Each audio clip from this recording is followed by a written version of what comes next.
Grâce aux travaux d'Isaac Newton, nous savons que la lumière qui nous paraît blanche est composée de toutes les couleurs de l'arc-en-ciel. 2 siècles plus tard, l'invention de la spectroscopie permet d'obtenir des informations sur une source grâce à la décomposition de sa lumière. Cette méthode est à l'origine de l'essentiel de nos connaissances sur le Soleil. Envoyons la lumière d'une lampe à incandescence sur un prisme. Celui-ci décompose la lumière blanche de la lampe et forme son spectre sur l'écran.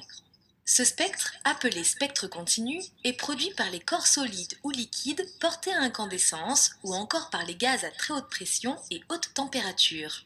Si la lampe à incandescence est remplacée par un gaz sous faible pression excité par une décharge électrique, le spectre obtenu est alors formé de raies colorées sur fond noir.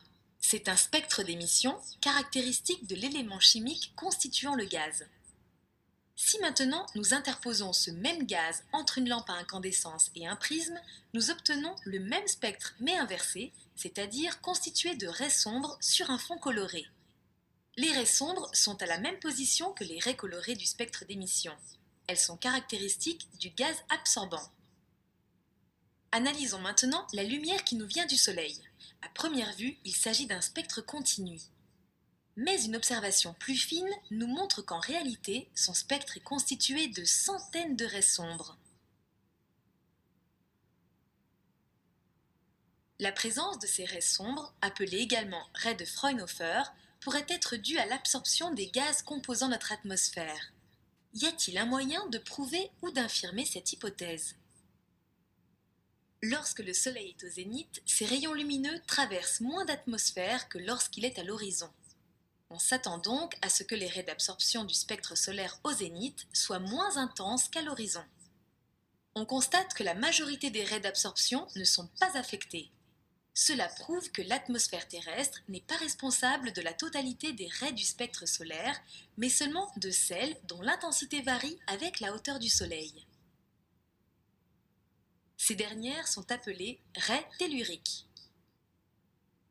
Les autres raies d'absorption proviennent d'une sorte d'atmosphère entourant le Soleil. Le Soleil est ainsi constitué d'une partie gazeuse très chaude, responsable de la partie continue du spectre, et d'une atmosphère, responsable de la majorité des raies d'absorption. Comment connaître la composition des gaz qui constituent l'atmosphère solaire ?